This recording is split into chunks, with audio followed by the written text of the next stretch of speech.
Greetings all, Raphael X here with another video, continuation of what we were talking before here with Jeremy. Subscribe to the channel, click on the like button, the notifications button, leave a comment, share this video, all that good stuff. All right, so in the last video, we were talking about freedom and the will. Is freedom a delusion or not? And just to clarify certain issues, we were talking here with Jeremy about freedom.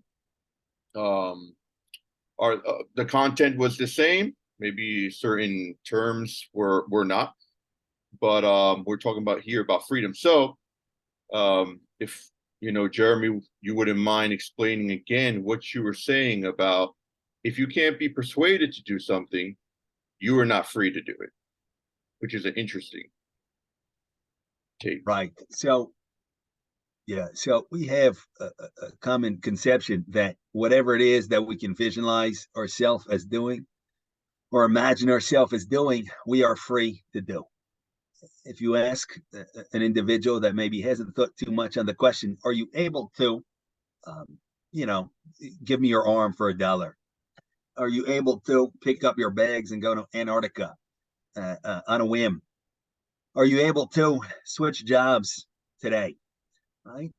A person would say, of course I am. So we say, so do it. Well, I don't want to. And that's where we run into the problem.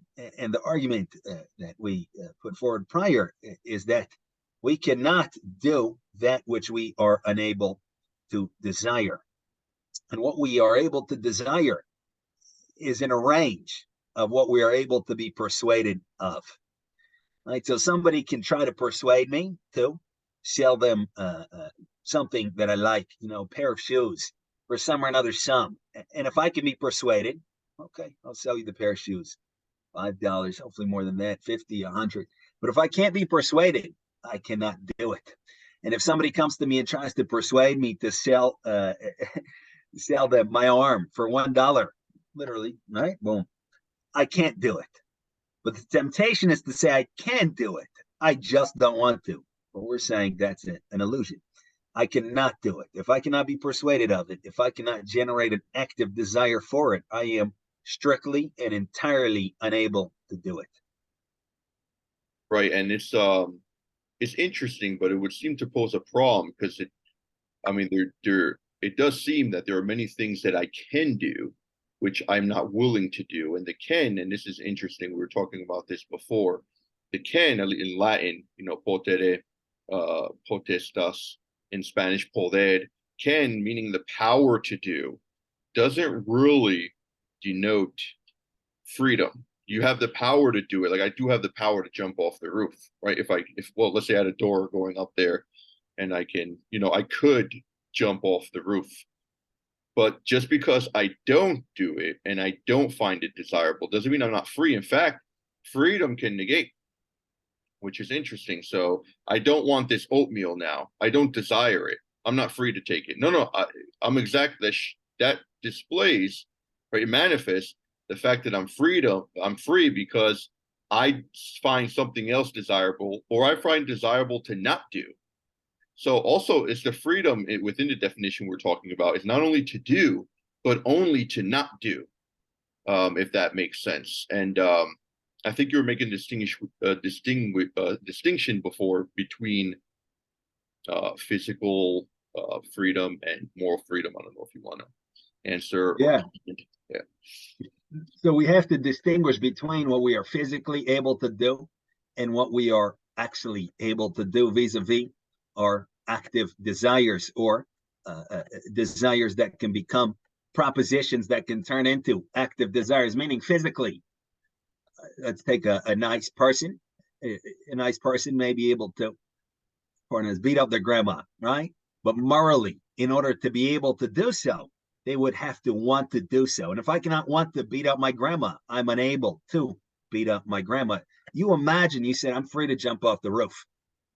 I would postulate, unless you're in a state of mental health crisis right now, in which case we would have to deal with that. But if not, you can't do it. You can imagine that you can do it. You're physically able to do it insofar as your legs will carry you there, but you're not actually able to do it because for that you would have to have a desire that exceeds the self-nullification, not just pain. Pain is one form of self-nullification. We could get to what exactly we mean by self-nullification, but the self-satisfaction, the desire would have to exceed that, and only then could you do it. So again, we're putting forth that range of persuadability isn't a range.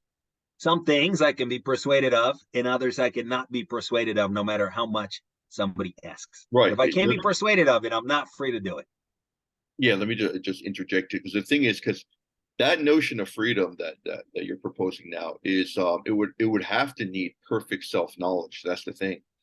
We would have to have perfect self-knowledge in what I, because again, we talked about this before, that I can do things that surprise me. Like I can think that I can't do it at the moment, but later on I can be surprised and say I can actually do this. So the problem would be here then, wait a minute, am I free or not free to do it? Because I thought I couldn't do it, but then later I did it. So the problem is there would have to, with this notion of freedom, with this equating it with desirability, and it does go in the moral realm, but we're kind of talking about physical freedom here, which is a legit thing.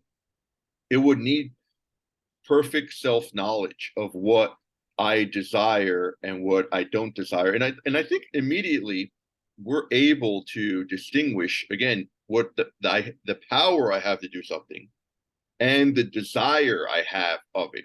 I could do it, but I don't want to. Like, we make that basic distinction even outside of philosophy. I can, but I won't. Right? I can, but I won't. It's interesting. Right? We know immediately that this distinction exists. If you want. So yeah, no, there's a great points. I think first of all, to get to the immediate latter point, when we say I can but I won't, it's because we either mean physically I can throw myself off a bridge, goodness forbid, meaning physically my legs work, but I won't, as in I don't want to, and that's the problem. Then I cannot. Or we're thinking because I can visualize something, I'm able to do it. I can visualize getting up tomorrow at 4 a.m. and going to the gym and having a productive morning. But for me to actually be able to do it, that's the whole issue, right? I can visualize ceasing my addiction to drugs and alcohol, but for me to actually be able to do it, that's kind of a big problem of human life, right? I can visualize doing whatever I want. I can visualize things that are physically impossible, such as flying. That does not make them possible. So I can, but I won't. It can be a verbal trickery if we don't really think about what is meant. The other point. Yeah. The other point that you were making was that we kind of, in the absence of self-knowledge or of complete self-knowledge, we cannot be sure as to what we can and can't do. And that's an excellent point. We have to get to know ourselves as we do anybody else.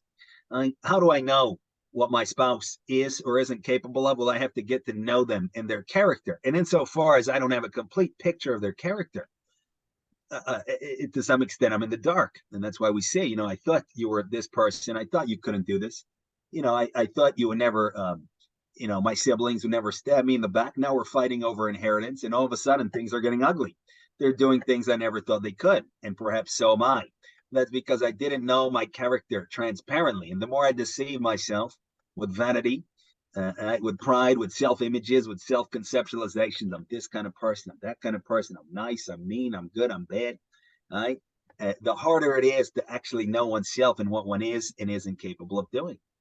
People may scoff at the news, a soldier committed a war crime, unfortunately. Next week, I myself am that soldier. I'm drafted for 2 weeks, 2 months, whatever. I'm doing something even worse. I didn't know that I could do that. How many people surprised themselves like that by what they thought they couldn't do? But that's because they didn't have a clear image of their character. Right. Dealing with a self-conceptualization, I'm Mr. or Miss this nice person.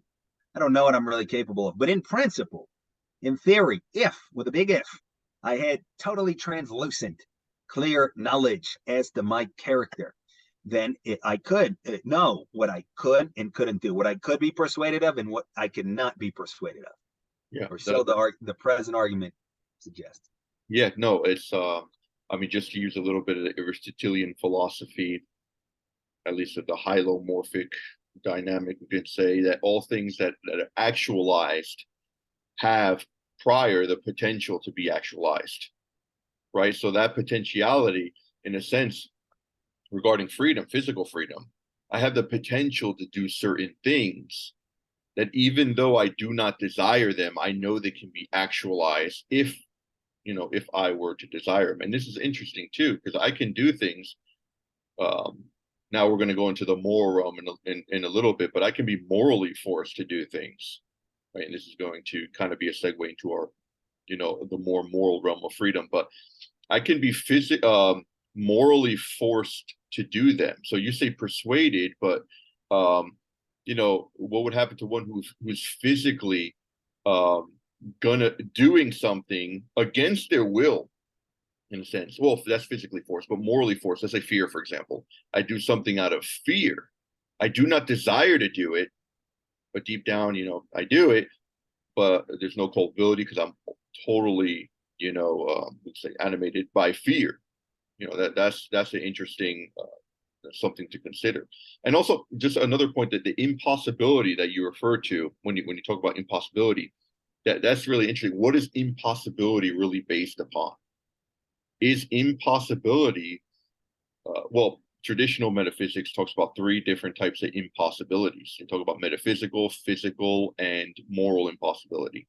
So I know, for example, physical impossibility, floating in the air, right? Going against the laws of science. That's a physical impossibility. I'm not going to fly, right? Then there's metaphysical impossibility, meaning a square cannot be a circle, right? That's absolutely impossible. Not even God can do those things because they're absurdities. They're nothings in the end.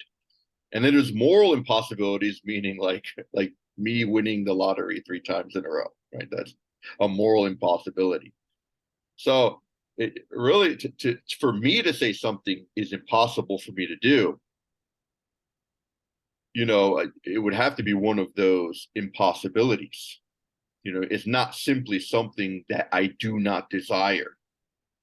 You see what I'm saying? So it's something that I see that's possible. Like I can physically, metaphysically, morally, we'll put that aside. Morally, you can't. Well, let's say morally, yes. Morally, I can run a lap. I do not want to do it, and therefore, it's not a negation of freedom, but actually an affirmation of the same. Yeah, no, those are great points. Let's try to get through them. So, physical impossibility is simple enough. That which the rules and regularities descriptive of or governing or phenomenal, meaning sense, connected experience, do not permit, we cannot do. You're right. We cannot fly. Right? As light as we are, and skinny, you and I, but we can't fly, unfortunately. Just flapping our hands. I am also, we can't jump over a house. So therefore, any claim that one wants to do that which is physically impossible is it's just a chit chat. I want to jump to the moon. Okay, good for you. All right, metaphysical impossibility, as you called it, and as it has been called, we can offer that it is possible to combine terms in a way such that their particular combination does not give us valid instructions for what to conceive. So, for example, if I say the blue square, easy enough to conceive. Something is meant by the term blue, the color. Something is meant by the term square. I can conceive in my mind's eye a blue square. I can also draw it. I can also make it. If, however, I say the blue 2, TWO, the number, I don't know what to conceive of, right? I can conceive of the letters TWO being blue. I can conceive of the numeral in any language, English, Latin, being blue. But what 2 is supposed to mean, such as one active kind of a demarcative act. Here's one thing and here's another thing. Here's the pretzel and here's the bagel or whatnot, whatever. Here's one eye and here's another. I'm considering one thing and another thing. For that to be blue itself, it's preposterous. So therefore, for example, a square circle is combining words. Right? Is it possible to create an immovable object and an unstoppable force? Words, empty words. An object that can fit through a smaller space than that object is. If the object does not squeeze down to fit through that space, empty words. So we can combine empty words, and therefore it would seem that to be impossible, or it would seem that those things are impossible, but perhaps it's better to say that everything that can be conceived can be conceived, everything that can be perceived can be perceived, and it is possible to use language in a faulty way. Right. And that's that. The third now, the third impossibility mentioned, moral impossibility. I would say, as opposed to not winning the lot or winning the lottery 3 times in a row, that could be, say, mathematical impossibility, even though it's conceivable, theoretically speaking. Right? People get hit by lightning multiple times, unfortunately, throughout their life in a row, like crazy chances. But we can say it's statistically extremely improbable. I would designate by the terms moral impossibility that which exceeds my capacities for self-sacrifice, or that which is so beneath my ethical sensibilities that I would never do it. So, for example, taking an average person, or just somebody that's not an outlier, I am unable to take somebody's life in cold blood because it's beneath my moral sensibilities, but I'm also unable to work my job for free without getting paid because it's above my desire to self-sacrifice. It's above my moral sensibilities. So that which is outside of that little range, we could call moral impossibility. It's conceivable. I can imagine it. I can visualize it, but it's not. It cannot yet be realized in my life, as can be something else, such as touching my nose or whatever else, taking a sip of water and so forth. Right. Yeah. I mean, you give a little bit of a rationalist, idealist trend, or you could say tendency, but it's not totally incompatible with a realist, which I know you are a realist also, I know, but you can't conceive of metaphysical impossibilities because in reality, their essential characteristics are not compatible, square in a circle.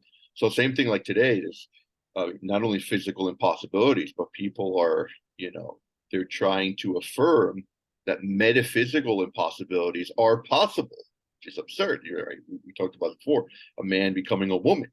No, these are essential characteristics according to reality that cannot be, one cannot turn into the other. You cannot have both of them existing at the same, in the same being at the same time.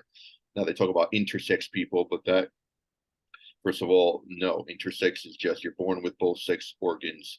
But there's a tendency, sometimes there's certain sicknesses where you have another X or another Y, but no, you are, a man or a woman.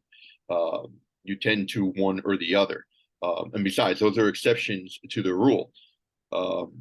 But these are metaphysical impossibilities where their essential characteristics cannot be compatible. So a man becoming a bird would be a metaphysical impossibility. A man flying is a physical impossibility, and the opposite of this would be, right, a miracle. A miracle is defined as something that goes against, right, physical impossibility. But turning to moral freedom, I think it's, it could be problematic if we start from the desire, right? If we start from, if the origin is first, we start from man first. So I don't know if you want to comment on something that you said, you want to turn to moral freedom, you want to expand a little bit, or what do we understand? Because it's physical freedom, we understand do this or do that, don't do this, a very superficial notion of freedom. What I can do and cannot do, it's kind of similar to that. What I desire to do, what I don't desire to do. But moral freedom, in a sense, it seems to be more restrictive, right? In a sense that is a freedom for, not simply a freedom from. Like I am supposed to do this, and this is within the moral freedom. Like we are not morally free to do what we want. Or I don't know if you want to take a different approach. Yeah, so we can transition to thinking about how freedom may relate to human ethical development in a movement toward or away our true interest in our true welfare, in our true good. One, there's a couple of salient points here. One entirely instrumental question would be, is it possible to choose bad for its own sake? And if not, why are some people such that most would describe them as bad and even evil? And then the second salient point, I think, would be to really consider the slow and snail-like progression of our ethical development, and that kind of relates to that little range that we have to do or to not do something. So concerning the first question, I think that we touched upon this before. One view is that people can only err out of intellectual error. This was a view attributed to, famously, to Socrates. If only I knew what was good, I would do it. Right? And conversely, views have been put forth that no, evil is an independent reality, co-equal with good, and therefore a person is able to favor evil for its own sake. All right, now, if you want to add something, or we could keep going. No, I said maybe we should define our terms first, because we probably have to talk about, obviously. I mean, people have basic notions of these, but should we define, what do we mean by evil, or what do we mean by, what people call sin, right? What do we mean by good in the moral sense, which is definitely based on, metaphysics, not so different. But what do we mean by the moral good? What do we mean by moral evil? I think is important to talk about now. As I will define it, based on more traditional philosophy, we say medieval with a classical philosophy, with the medieval scholastic philosophy, and you see this in modern philosophy also, that really good is the fulfillment of the function of a thing, right? The good, basically, in a subjective sense, is what we desire, right? Good is what we desire in a very subjective sense.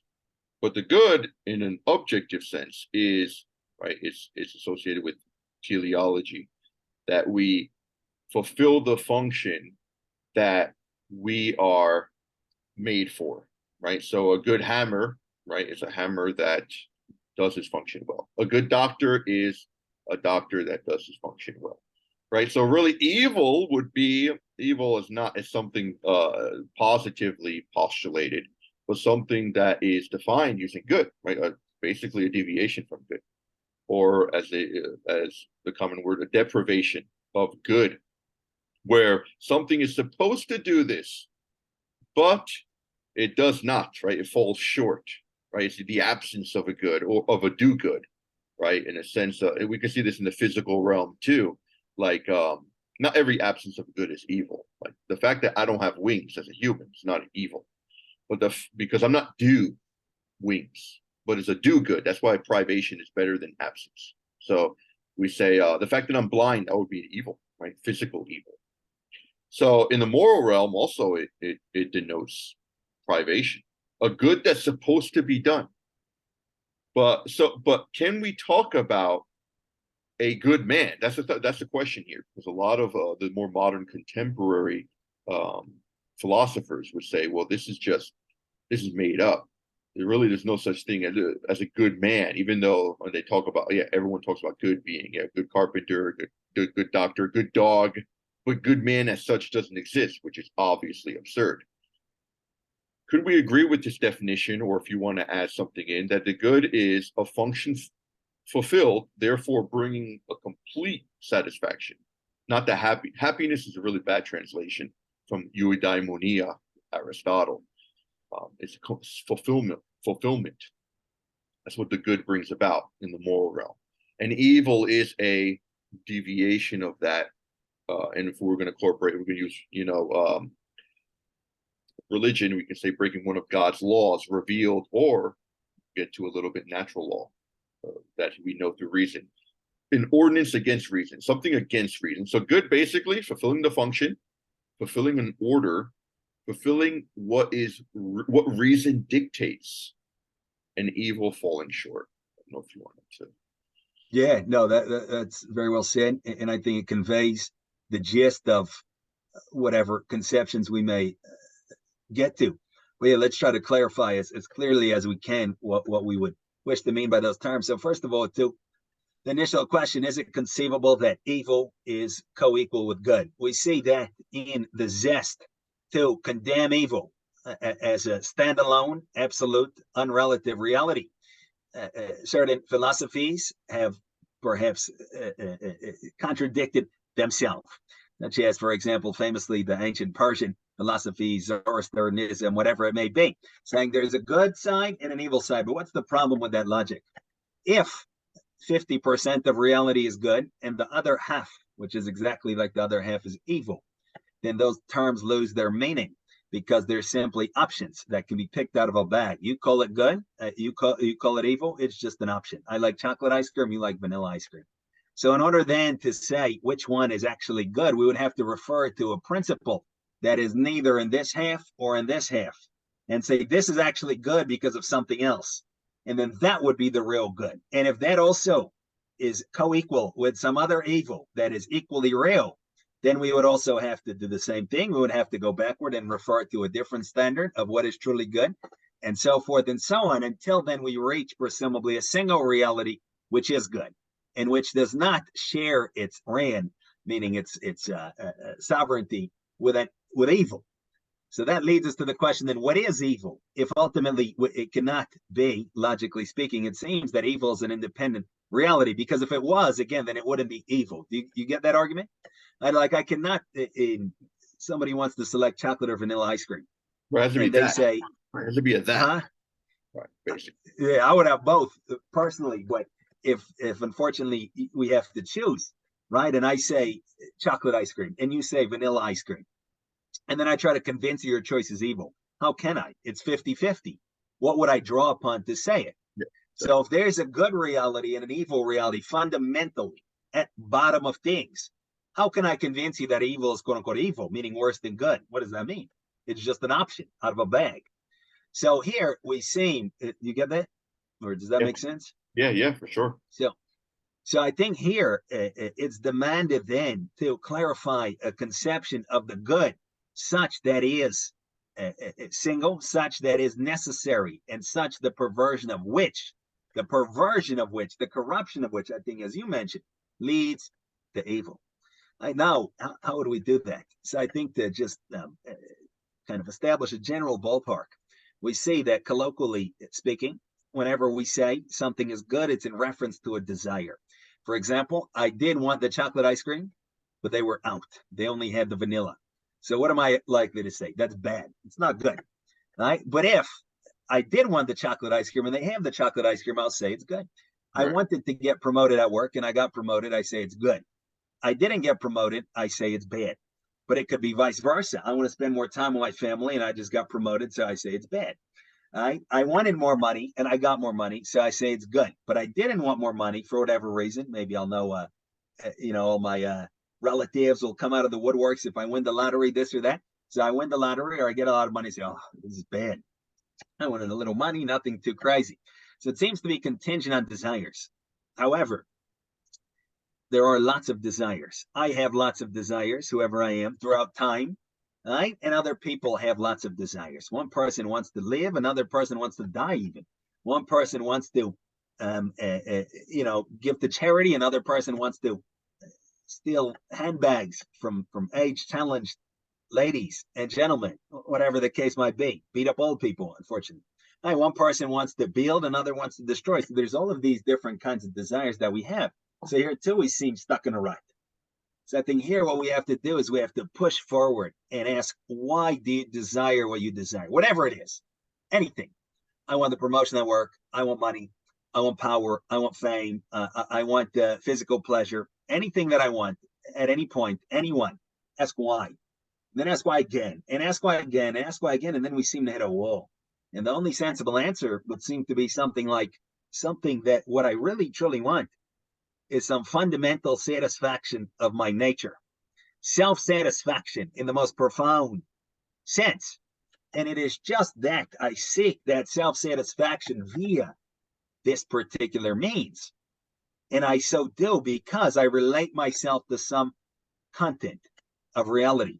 So, for example, in order for me to want to and derive satisfaction and pleasure from a given sports team winning, what is the necessary condition for that? Oh, are you asking? That was rhetorical. Yeah, well, No, so I thought I lost you for a second. yeah. So for me, if I wanted the sports team to win. I have to first be a fan Oh of yeah, the sports team, right? yeah, sure. Right. For me to want my car clean, it first has to be my car. So I relate myself to something. Myself, the fan of the sports teams. Myself, the owner of this car. And once I've done that, I can seek satisfaction by the way of that. I clean my car, I feel good. Myself, the owner of this bank account. I get money in the bank, I feel good. Right. Myself, the owner of this house. Uh, it's nice and clean. The roof is patched. I'm feeling good.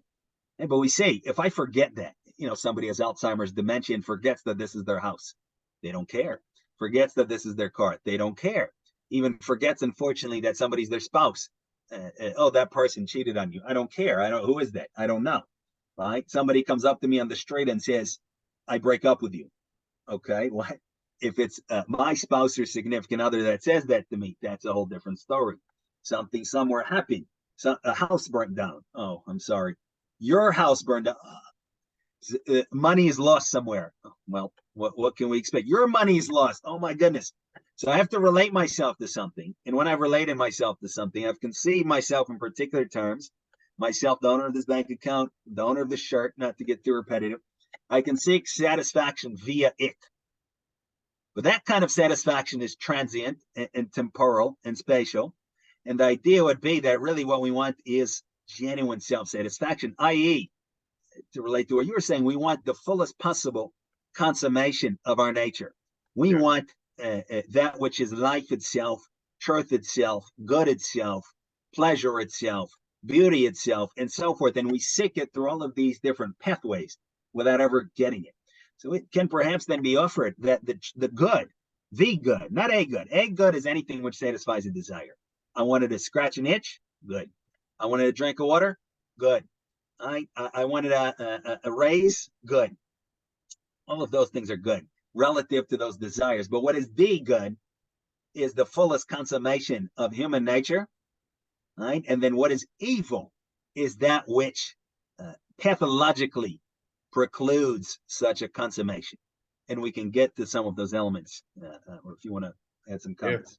No, that's very get some good points. Interesting. The dualism you're referring to always reminds me of Star Wars, how it's like, the dark side, and I don't even know if the other side is called the light side, but this notion of dualism where evil and good are just co-principles that are essentially equal. You just choose one or the other. And evil, so I remember, St. Augustine said evil is not a nature. You can't define evil without good, right? Just like you can't define a lie without the truth, right? The fact that lies exist point to the truth existing. The fact that evil exists points to the fact that good exists, right? Falling away of that, which you allude to. So it's not, definitely evil is not a nature, as St. Augustine says, but evil and good based on desires. Yes, but where do these desires come from? That's the thing. We do have, so there's this, we talked about before, this subjective notion of the good and this objective notion. So yes, subjectively, I like, hamburgers. I see it as a good, right? Likewise. And it does in a sense. So it's objective, meaning a more individualistic, right? It is a good and does fulfill my nature somehow. But objectively, can we talk about a good that universally satisfies man in the sense that this is good not for John, not for Peter, but this is a good that is for man as man. This is what makes man good. A good man is defined thus. Does that actually exist? What would that be? What would that be? So really, yes, good as something desirable, that subjective aspect, but the objective aspect that's good as being fulfillment. But what is I think you cut out. Oh, sorry, did I cut out? Can you repeat that? I think you cut out there. Did I cut out? Can you hear me now? Yeah. Okay, strange. I think I just hit the microphone. That's why. So the subjective aspect of good, yes, being a desire, but the objective aspect of good being a fulfillment. But is that fulfillment just subjective? No, because it's the objective aspect. That fulfillment is something that makes man good, universally speaking. Universally speaking, and the so even so that is the good, right? That is our good. And evil, kind of lost my train of thought now. I'm thinking about the microphone. I'm good, right? You can hear me, right? Yeah, yeah. So good, in a sense, would be again, that was universally right, perfects us. And evil would be something that falls from that, right? Something that falls from Right. that, but not something merely based on desires, but based on universality, right? Based on objectivity. And this is interesting because when we talk about reason, what is reason? So good is essentially associated with reason. Reason is the interpretation, right? The human capacity to know the world, to know the order, to extract order, to extract the moral order from the actual order of the world. So we extract the moral principles. So these desires, yes, even though they're subjective, deep down, there's an order to the desires. There's an objectivity to desires. So it's very interesting, even though, like you mentioned, chocolate ice cream, vanilla ice cream. Yeah, we differ in that, let's say. But deep down, there are fundamental desires that all men have, right? St. Thomas Aquinas talks about 7 of them, like a desire for life. You would know there's something wrong with me if I told you, Jeremy, I don't want to live any longer. You would be like, well, something. You would know, right? Because it goes against the very fundamental human desire to promote life, to look for life. What's another desire? The desire to know, right? St. Thomas Aquinas would say also desire to form societies. These fundamental desires are universal, and through them we, right, we perfect our, right. There's a perfection there, and we're able to be good because we're living a life of reason. Reason, again, interpreting reality, building off these desires that we have that are God-given. It's interesting because we don't really make up these desires, right? The desires that are built into us, and they're universal, right? Again, they're exceptions, but these are anomalies. People who don't have these desires, they cannot subsist, right? A desire to live, right, comes with desire eating, all that stuff. So evil, in a sense, is when we do evil, we're still looking for a good. It's crazy. You cannot look for, going back to your other question before, you cannot look for evil's sake, metaphysically impossible. Within that evil, we are still seeking a good, because good is defined as what is desirable. So, and we desire that evil, right? So we're desiring a good within that evil context. So it's really interesting. We cannot desire evil for evil's sake, because we always, right, our reference, our desire is always a good, right? Now, what makes that good? If it's within reason, if it's within this objective order. And also we could talk about what makes a man good. A lot of little points here. Yeah, no, that's very well said. And I think that last point that you mentioned is extremely important. So let's try to really hammer it home. The common conception, right? The common sense is that people are able to do things for bad, quote unquote, reasons, or for no reason. Right? Why did that person hurt you? Well, for no reason. Right? Why did the mean person do the mean thing? Well, just because, just for no reason. We see that is impossible and is a function of our fantasy. We do not see what good the other person is pursuing in their potentially destructive or offensive act. And therefore, we're liable to say they did it without cause or for no reason. My political enemies, they believe what they believe for no reason. Right? My financial enemies, they're doing what they do for no reason. Think about how we perceive, for example, our enemy team, just as a fan of sports, right? They're evil. They're bad. They're just trying to just do bad for the sake of bad. That is impossible.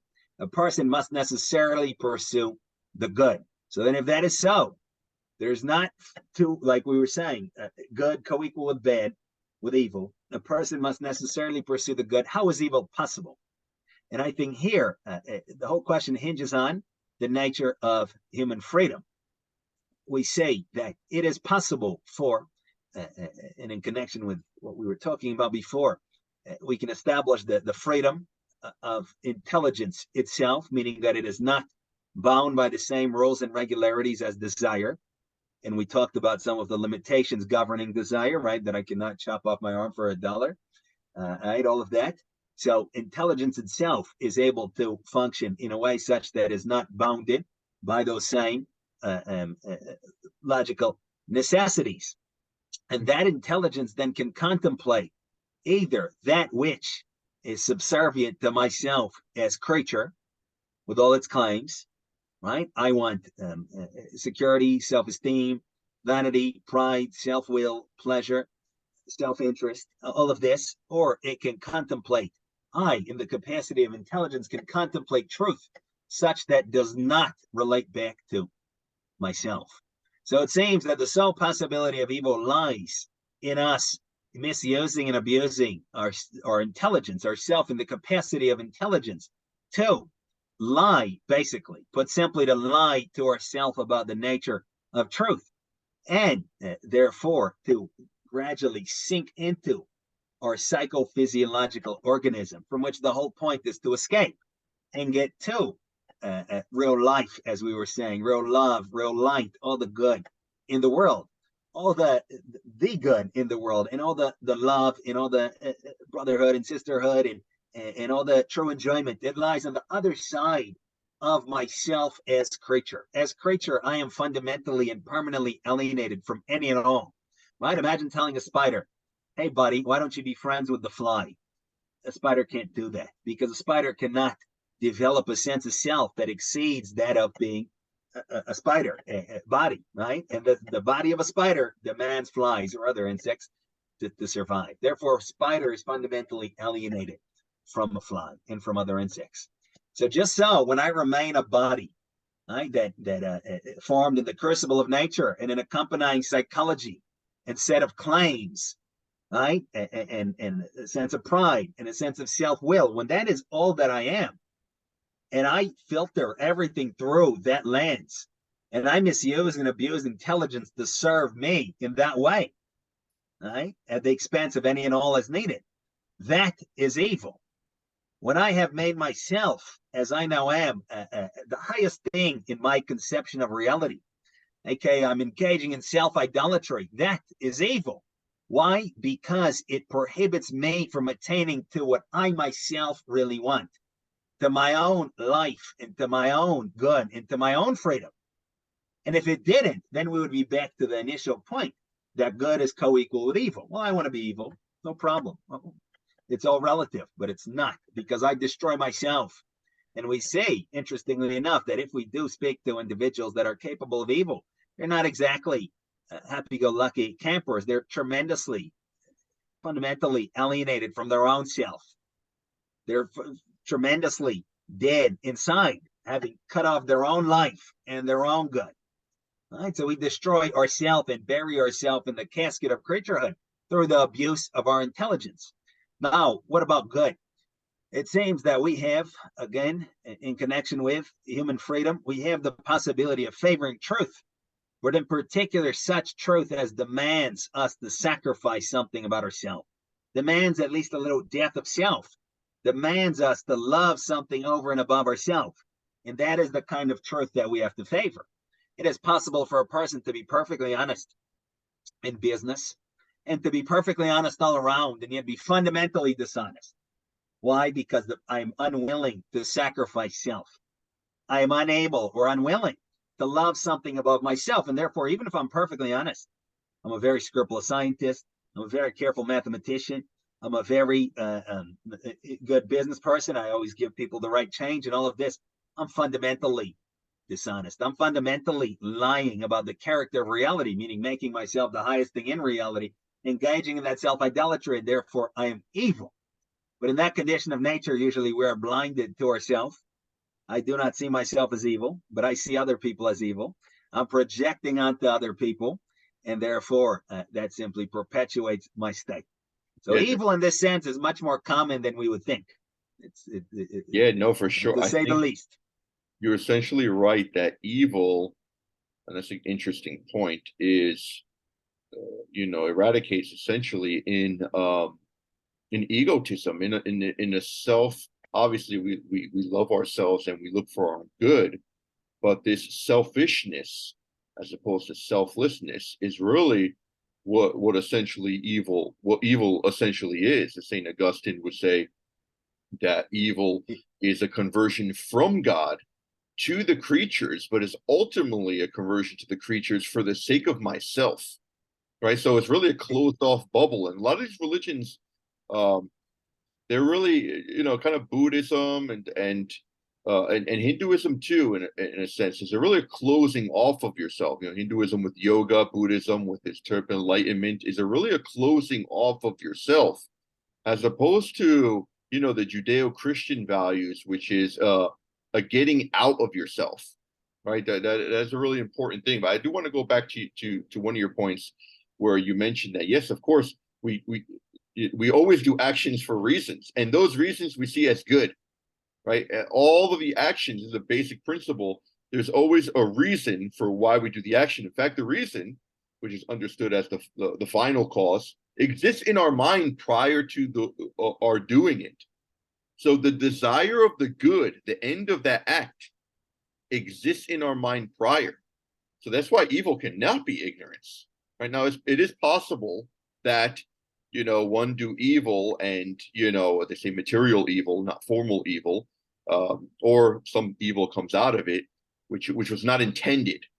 But evil, it can be an end. Now, obviously, the end is always seen as a good, but the good within, immersed in this context of evil, like for example, with this egotism, I see this egotism as a good, obviously something desirable, like Lucifer did right before God, even though in reality it's bad. So this notion of apparent good versus real good, right? We do pursue a real good, but within its context is only apparently good.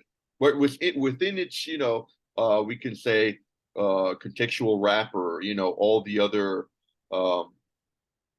everything else it's wrapped up with, in that situation we can say, or that objectively that is evil, even though we seek a good. And this happens a lot with pleasure, and pleasure and pleasure necessarily, and this is very psychological, brings out egotism, right? And why? Because pleasure, who does it benefit? Right? It benefits myself, right? That's why pleasure has to be, pleasure is a good. Pleasure is a good, but the way we seek pleasure can be evil, right? And that is the root of all evil. I think you hit it right on nail. Egotism. How? Because of the disordered pursuit of pleasure, right? Whether I rob someone, right? What even, a sadomasochist act, right? Or sadism, or even masochism. I see there's a good there for the sake of a disordered pleasure. So really, that is what that root here, money, the disordered pleasure for that. So what is the good? The good is fulfilling the function. What is our function? What is our function? Our function, a function of a thing is it stems from what makes that thing that thing. What makes man man? He's reasonable, he's rational. So our function, our fulfillment, our completeness is within that function of reason. How is that expressed concretely or in action? Virtue, right? Virtue. And virtue has to do, going back to what you were saying, to the selflessness. Virtue has to do with not with the total suppression of pleasure. No, like the Stoics said. No, this is, well, some people believe that philosophically, but at least within the Catholic tradition, they have the more mitigated, more realistic, mitigated realism based on Aristotle, that the passions, pleasure is a good within order, right? Pleasure is a good. The passions are indifferent. Passions can be good or bad. So it's really in virtue, which is reason in activity where we find our true good. Vice, therefore, virtue. How do we define virtue? Basically, good habits, habits that co-naturally transform us, right? That we do, that allow us to do its corresponding acts with facility, right? If I have courage, I do courageous acts easily. That is the good. That's what we're called to do. That's what separates us from other creatures, right? So virtue, and this is basic in the classical philosophers. So vice would be falling away from that, forming bad habits, right? And it's ultimately based on pleasure, culminating egotism for sure. Yeah, no, those are all great points, Doc. Yeah, let's just try to maybe make it a little bit more concrete for any listeners, and particularly, for example, I myself would like to know how I can be less evil, and I think some people would also be interested in that, right? So, how do we become less evil? First, I ought to touch upon the point of pleasure, right? We see that it has been suggested no few amount of times that people do things. The only motive is pleasure. Pleasure is a term which refers to a state such that comes about when we satisfy an active desire of ours. So, for example, if right now I want to feel pleasure, how do I do it? Oh, let me grab it from the air. Pleasure, where are you? Right, let me go order pleasure off the internet. I can't do it. What I can do is I can think about what are my active desires. I can even write them out.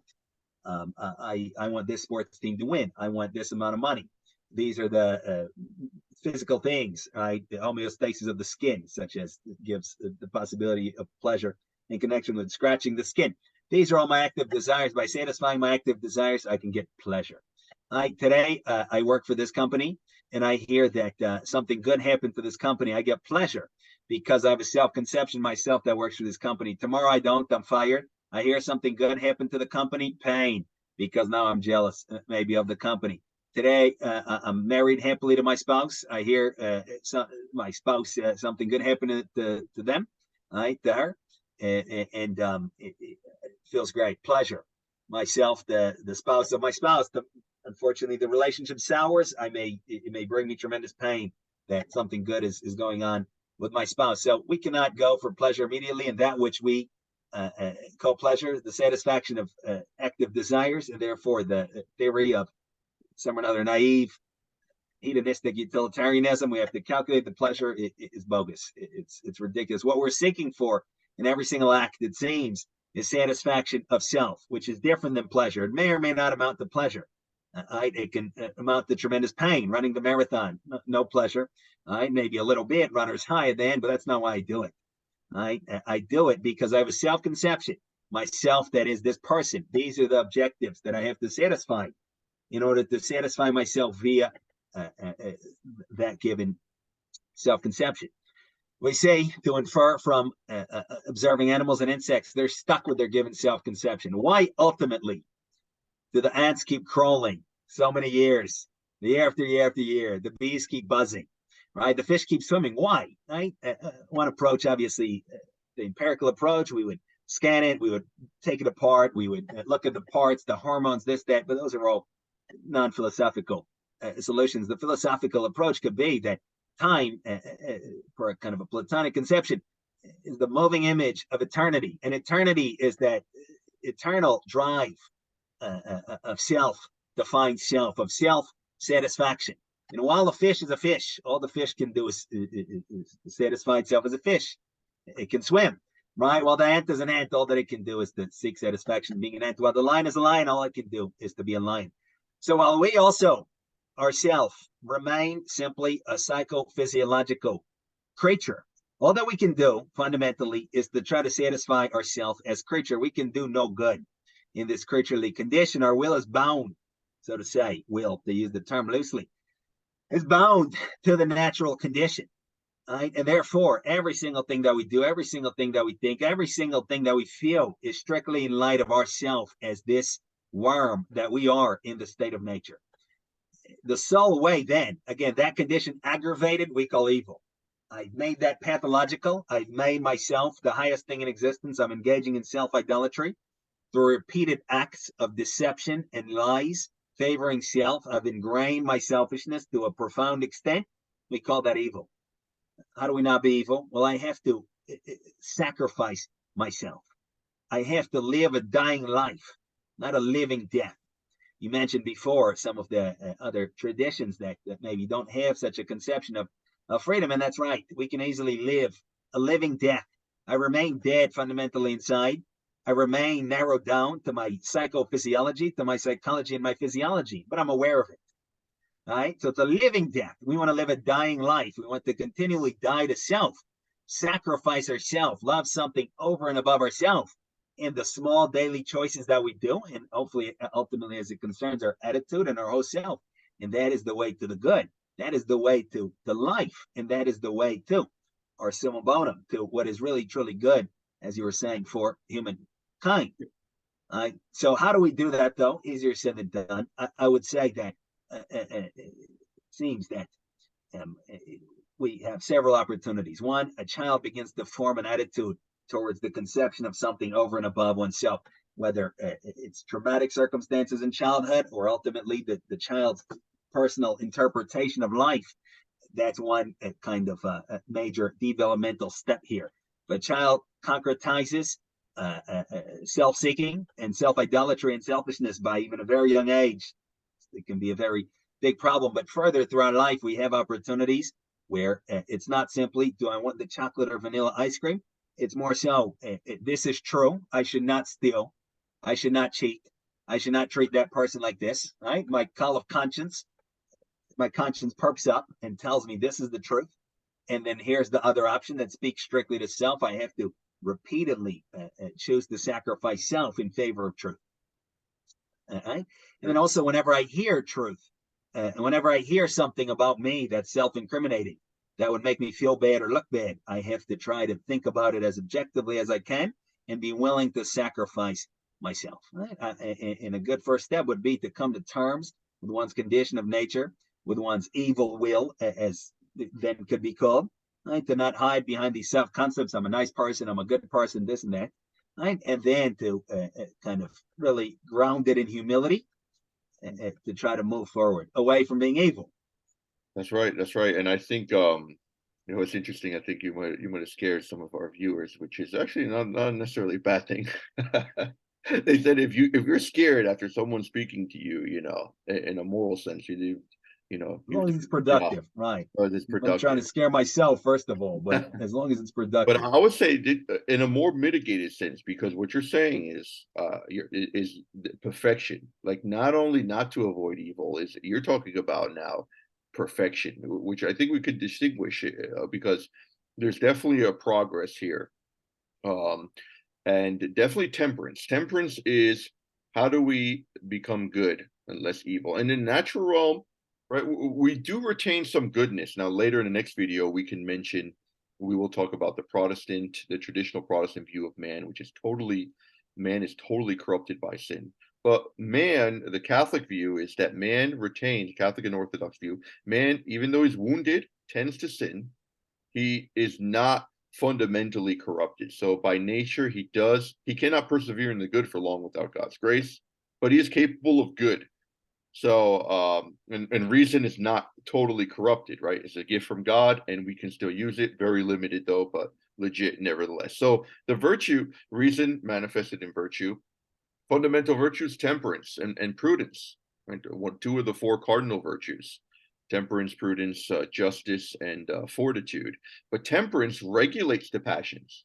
So basically, in order to not be evil, we have to get away from what we call incontinence, which is the way to vice. Incontinence basically means following every pleasure you desire.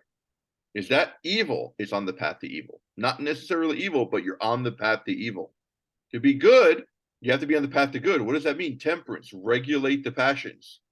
Right? Do not always do what you desire. Well, desire in a base sense, right? The sensual desires. Deny your passions many times, and this will allow you to be self-sacrificial, right? Which is definitely the goal at the end, to be totally selfless. But yes, it's definitely progress. It's little by little, and it's done with the corresponding acts. So we have the power to practice virtues, right? God calls us, and God gives us His grace. He helps us to do this. Obviously with His grace, they become supernaturalized, and we can merit heaven. Talk about this in another topic. But the rational life is what we're called to do, and this is little by little through regulation of the passions. Sadly, today in education, they just want to fill kids, their minds with knowledge, but they do not educate children in the passions. The parents do it; they're supposed to do it, but the education has lost its moral aspect. We have to educate kids in pleasure and pain, to have pleasure in good things that are actually good, and have pain in evil things, right? So they know, so their senses, right, their whole pleasure and pain faculties are according to reality. So that's what we need to do, right, through this practice. Regulate the pleasures, and also the goal would be the self-sacrifice and all that is a type of active indifference, not a passive indifference where we don't care about anything, we're apathetic. No, but we're actively indifferent, where we do not desire one thing over the other. Well, things that are objectively good, we desire them. Follow God, love God, receive the sacraments. These things are objectively good. Pray, I want them. Most of the things that we desire are, they are indifferent in themselves. They don't have any moral value in the sense, eating ice cream, even sickness. Sickness has no moral value. So be indifferent to all of these things. Like St. Ignatius would say, rich or poor, it's the same. Health or sickness is the same, right? It's the same. You really only want, this is the perfection now. You only want, as the Stoics would say, what nature gives you, right? You become indifferent to things. And this is, Hindus kind of talk about this also, where you're kind of, this is a suppression of all desire. But in Christianity, we talk about you're not suppressing desire. You do hate what's evil. You do love what's good. Everything else you only care about to the degree that it brings you to the good and it takes you away from the evil, right? I only want that chocolate ice cream to the degree that it's going to help me with the good. And it could, right? Eating ice cream can be perfect act of recreation and, rest, and it can I be. agree. So, but it's within that order, and ultimately this would bring self-satisfaction. It's a process of entire life. I mean, it's very difficult, but let us be on that path. And I think it'll be very good. We'll continue. We'll kind of, our next video, we will build on this topic, and, listen to topics like this, because, don't fill your head with news. People just, filling their heads with news. And that's why we decided not to do this, because these are perennial topics. These are topics that give us peace, because we leave the mutability of the world, right? Constant change, constant flux, to the realm of the immutability, right? And it gives us peace, ultimately rooted in God, right? And we'll talk about God in our next video, how good and evil really cannot exist without that ultimate standard being God himself. But I don't know if you have any last words. You've been a little over an hour now, but Yeah, no, very well said. Great points, Doc. I think we could just wrap up with a brief summary and some practical things to take home. Basically, we offered that a model of an existential model that says that there's good on the one hand and evil on the other hand, and their co-equal options is untenable.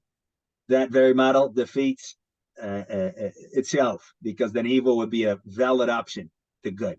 So we say there's only good, and we all want good. The most evil person must by necessity want good, and yet we have moral freedom, namely either to remain fixated on ourselves, to remain selfish and self-seeking and self-idolatrous, or to give ourselves over to a sense of something higher than ourselves, to love something over and above ourselves, to permit ourselves to be loved by something over and above ourselves, to consent to that love and cooperate with it. That is our freedom, basically, in little choices and in our attitude to our life.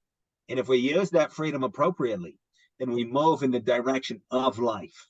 We move away, like you mentioned, from the entirely mutable, transient, almost non-being, some might suggest, the real being and real life and real existence, which is that which we really want and what we're anxious about. You said, we shouldn't be worried about that which is out of our control. It's easier said than done because we have this general existential angst, which comes from wanting to attribute being to what cannot really be, which is our selfishness and our self seeking. And yet, since we cannot tolerate such an existential angst, we're liable to convert it into particular fears. I really fear what's going to happen in the next election. I really fear what's going to happen in the news, this and that, and all the thousands and thousands of phobias that there are, because that enables us to fight something. That enables us to steel ourselves with courage against a particular threat, as opposed to facing head on this general existential anxiety, which has to do with our skewed will to retain what cannot really be, which is ourself in this creaturely alienated way. So maybe face that anxiety, face our wretchedness, face our insufficiency, right? And then again, with that little drop of humility and self-effacement, try to open ourselves up a little bit to the good, to truth, to love, to so say, and proceed down that path. And then we can incorporate all those virtues, as you mentioned, right? And try to live a temperate life, a continent life, all of that.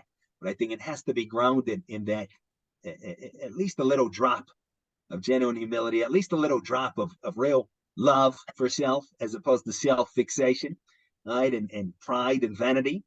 And then hopefully all will be good with us in the long term. Very good. Yeah. Yeah, we definitely, I mean, to pursue virtue, again, reason and activity, reason and action, we have to desire it. So that has to be fundamental, right? The desire of it in order to do, right? To know, to love, and to do, right? So that is definitely, all right. So a really good summary of everything. All right.